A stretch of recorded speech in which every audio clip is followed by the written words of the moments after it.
사도 바울은 우리에게 모든 것이 가하다고 말합니다. 하지만 그 자유를 가지고 자신의 유익을 구하기보다는 남의 유익을 구하라고 말하면서 고린도 교회의 성도들이 사랑의 공동체가 될 것을 촉구하였습니다.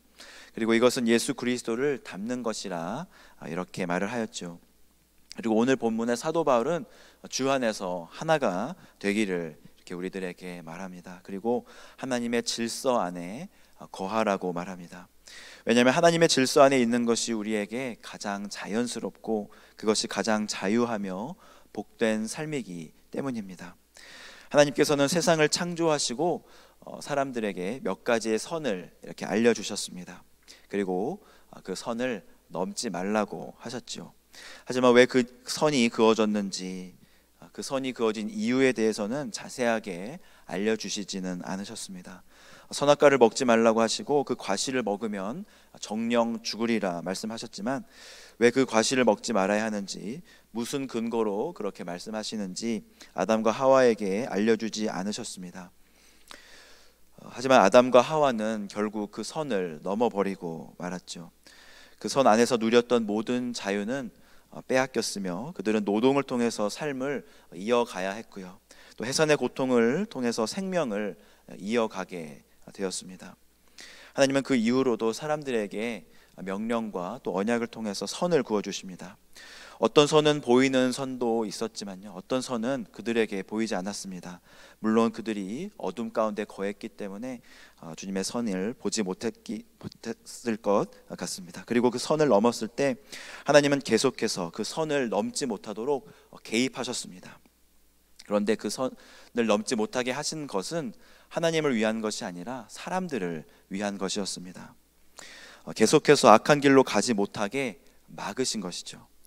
고린도 교회는 남자와 여자 사이에 그어진 선으로 인해 어려움을 겪었던 것 같습니다. 사도 바울은 3절 말씀에 다음과 같이 말합니다. 그러나 나는 너희가 알기를 원하노니 각 남자의 머리는 그리스도요 여자의 머리는 남자요 그리스도의 머리는 하나님이시라. 이것은 하나님이 정하신 선입니다. 사도 바울이 임의로 정한 선은 아니었죠. 그리스도와 하나님은 동등하신 분이신데 왜 그리스도의 머리는 하나님이라 하는 것일까요? 우리는 이유를 알 수 없고 왜 이런 선이 존재하는지 알 수 없습니다. 하지만 이것은 문화를 넘어서고 시대를 넘어서는 하나님의 말씀입니다. 우리의 본성 속에는 두 가지의 마음이 있는 것 같습니다. 첫 번째는 하나님이 창조하시고 심어 놓으신 양심의 그런 마음입니다. 또 한 가지는 죄로 인하여 타락한 인생의 그런 마음 속에 들어있는 죄성이 있습니다.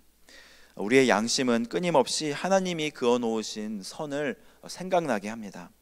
그리고 그 선을 지키려고 하는 것이죠.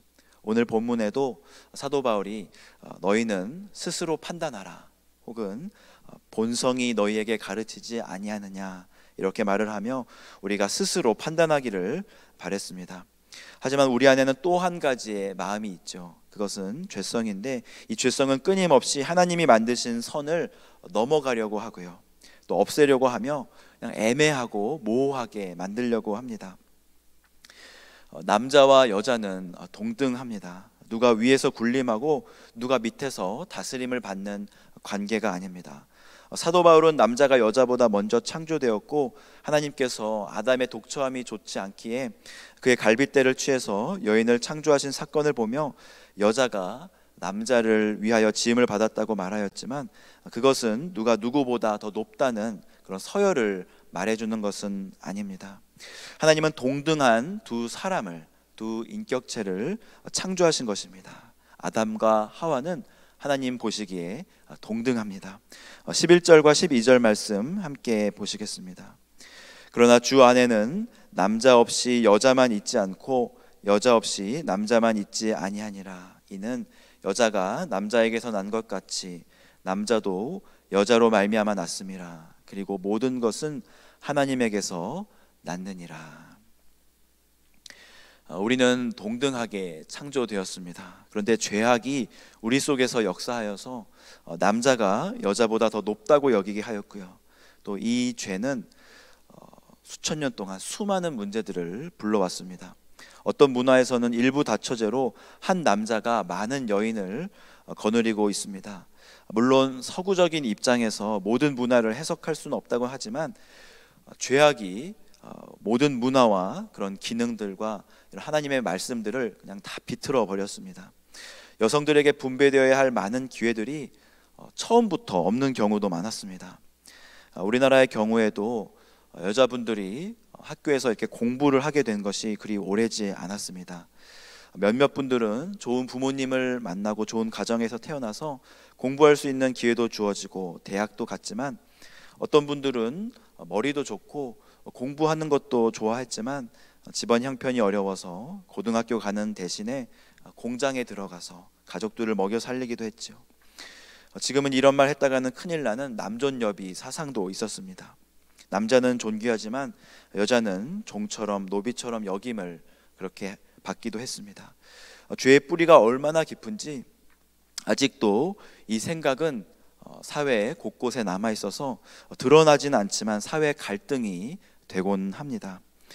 그런데 이런 죄악의 또 다른 이면으로서 또 다른 죄의 모습이 등장합니다. 그것은 하나님이 그어놓으신 선을 희미하게 만드는 것이죠. 이 죄는 하나님이 정하신 남자와 여자의 아름다운 그런 선을 넘어가게 합니다.